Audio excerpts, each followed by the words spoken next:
Liz Truss isn't someone who wants to go along with the pack. She doesn't want to be part of her. She wants to break out. This is all of her rhetoric, and her style is a confrontational style. Welcome back to Breakout with Breaking Views. I'm Peter Fallason, the global editor, coming to you today from northwest London. And I'm joined by Hugo Dixon, the commentator at large at Reuters. Welcome, Hugo. Hello, Peter.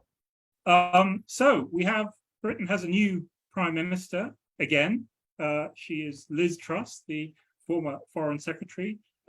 Just a few hours ago was elected, or the results of the election were announced, and she won the party leadership, and therefore we assume, barring any major constitutional upsets, she will be the next prime minister of Britain.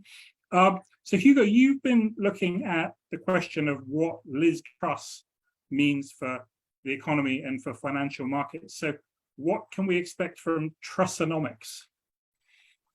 Well, we can expect, I think, quite a populist approach. She talks about supply-side economics, meaning that she wants to get the economy working more efficiently and getting onto a long-term growth trajectory that's higher than we've seen in recent decade or so. But I think in reality, what we're going to see is quite a populist approach. So we're going to see not only an extremely expensive support package for consumers and businesses to get them through the energy crisis, which of course is happening everywhere, but we're also going to see tax cuts. So it's the combination of those two things which means that we're going to have quite a lot of fiscal laxity. That's a sort of one aspect of things. There will also be, I think, quite a lot of tension between her and the Bank of England. After all, Britain has got higher inflation than the other G7 countries. We're already over 10% and perhaps heading to, the mid-teens and conceivably up to nearly 20%. And so the Bank of England is going to need to put on the brakes, but Liz Truss has already been saying they didn't do enough in the past, and they've made errors, and there's questioning whether the mandate should be changed. And so that's another thing, that the whole interaction between the government and monetary policy, which of course at last, since Lehman Brothers, it's been virtually zero interest rates. This is a completely different change happening everywhere, but more so in Britain, because we've got that higher inflation rate, which is perhaps going to last longer. And third, which is the real wild card, is what she does on Brexit, because we may be 6 years from the after the referendum, but the thing still hasn't settled down because of the issue with Northern Ireland, and that could trigger a trade war with the EU. And so that would be a really wild thing. And then there's questions, what does that mean for the markets? Yeah, because I guess you were talking about some of the challenges she's facing are the same as other countries are facing. Other countries are dealing with, in Europe, are dealing with energy prices and subsidizing customers and rising debt and inflation and higher interest rates to a certain extent. Maybe not so much. Interest rates are still lower in the EU than they are in the UK, but they're rising. So there is that sense, a little bit of sort of, to what extent is Britain in the pack with the rest of the West, and to what extent is Truss going to go in her own direction, and does that make it Britain a bit more vulnerable?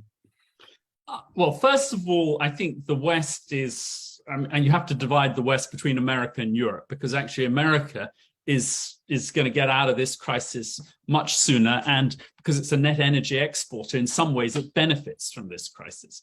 So the question is, are we part of the European pack? Well, so far, the pound and euro pretty much the same against the dollar this year. But in the last 10 days, you've started to see what could be the first sign of divergence between the pound and the euro, about 2% weakening versus the euro, on top of the fall that we've seen versus the dollar. The second thing is that you've seen, obviously everywhere, bond yields are going up. They've been going up because of inflation, etc. Even before the Ukraine war, but obviously that's added an extra fillip to it. But then again, what you've seen in the last 10 days, or last month actually, is you've seen a widening of the spread between UK government bonds and German government bonds. Not a huge amount, about 30 basis points. But interestingly, that's about the same as we've seen with Italian government bonds versus bunds. And Italy is about to have a fascist government, probably. So it's in a sense where we're that's where the markets are sort of placing the UK at the moment. My own concern is that because of our higher inflation, because it's not just about policies. I mean, first of all, we are in a slightly weaker structural position than other countries because of our higher inflation, which is partly caused by Brexit, and because we've had this chronic current account deficit. So we do rely on foreigners to support our spending. But on top of that, it's a question of style. Liz Truss isn't someone who wants to go along with the pack. She doesn't want to be part of the herd. She wants to break out. This is all of her rhetoric, and her style is a confrontational style. And we've seen that a bit with the Bank of England. We may see that big time with Europe. We have certainly seen a bit of that with Europe. We've also seen it, interesting enough, with America, where she says doesn't believe in the special relationship, and reports that she's going to have a sort of brand China a threat. So you could find that we've actually hardly a diplomatic approach with any of our three big trading partners, of which Europe is obviously the most important: Europe, America, and China. So I think that at this moment there is a big risk of us being treated as an outlier. Yeah, and so rogue outlier. Right, and so maybe there's a little hint of that sort of creeping into some of the financial markets. But I guess with respect to the EU, can she really afford to pick a fight with the EU, given everything else that's going on? She wants to do tax cuts. Inflation's very high. Interest rates are already going up a lot. Surely, trying to sort of doing something that then potentially leads to even more trade tension with the EU, doesn't that make all those things worse? Well, it does. But I mean, with the whole Brexit saga, which has been going on, for over 6 years, it's not always that the rational solution has prevailed.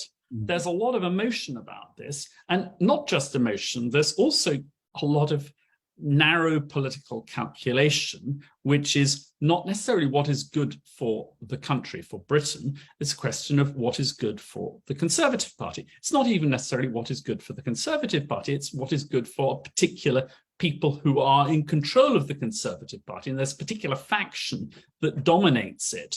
And Liz Truss, who we have to remember, was actually in favor of Britain staying in the EU in that referendum in 2016, she now has the enthusiasm of a convert.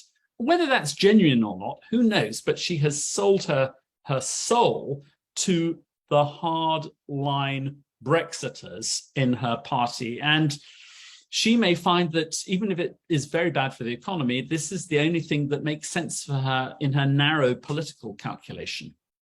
Right. So, well, Hugo, thank you very much. I think the summary is we need to buckle up and get ready for possibly a wild ride. We'll be watching this with interest, and I'm sure it's a subject we'll return to. Hugo, thanks very much. Thank you, Peter.